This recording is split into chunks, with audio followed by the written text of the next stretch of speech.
Good morning, brethren. Welcome to another daily devotional. Our verse for this morning, in fact, verses, because there's two of them, is in 2 Corinthians chapter 12.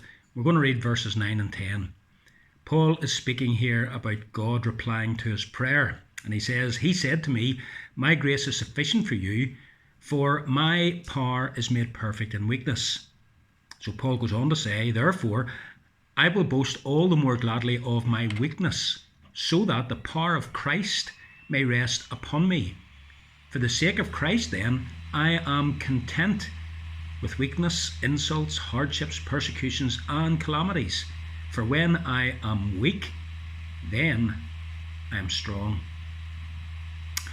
I wonder, have you ever been in a situation where you wish things were different in your life? Where you wish, for example, that God would change something about you, where he would change your circumstances and take away perhaps some problem that you're facing, or some trial in your life, or some aspect of your personality or your looks or your character or whatever.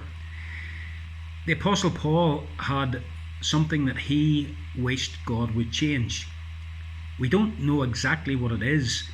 He describes it as a thorn in the flesh. That could have been anything. But the thing is, Paul wanted God to take it away from him. And he prayed to God about it, which is, of course, the right thing to do.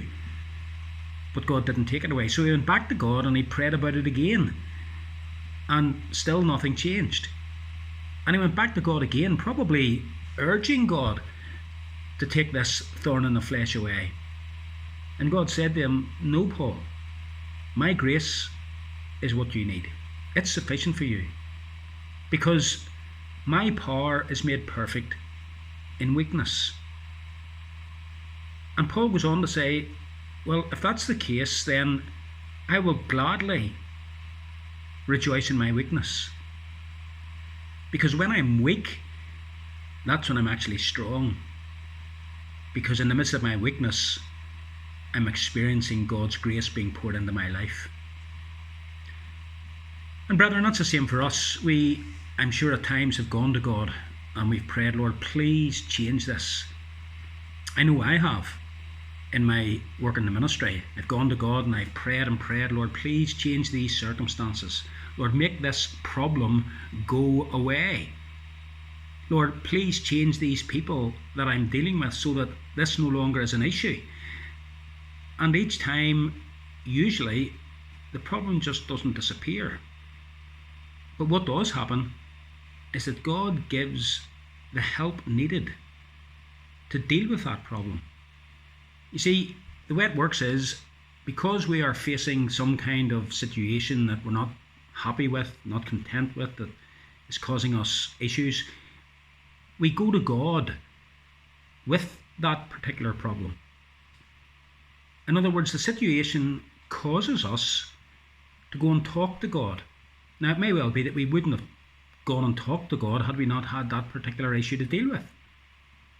So God is actually using the circumstances to draw us closer to Him, to make us talk more to Him, and to strengthen our dependence upon Him, to make us feel that we need Him more.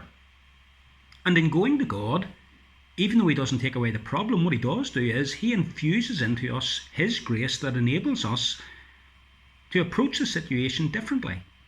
To say, well, God will help me through this. He'll give me the wisdom I need to make the right decisions, to say the right things. He will give me the help not to worry about it. And as He does that and upholds us, we rejoice then in God's strength being poured into us, so that our weakness actually becomes our strength. So Paul says, for when I am weak, then I am strong.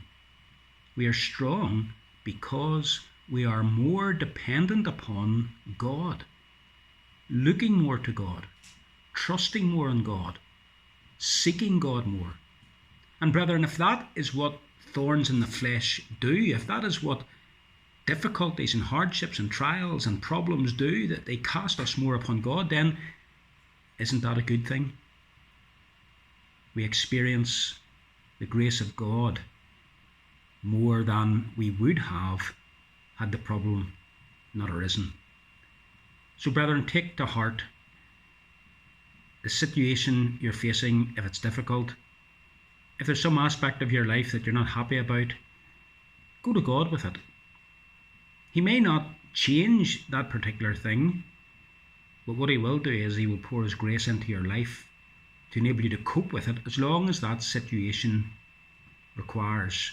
And in time, he may well change the situation, but be sure of this, he will change you. May God bless this message to us this morning. Every blessing.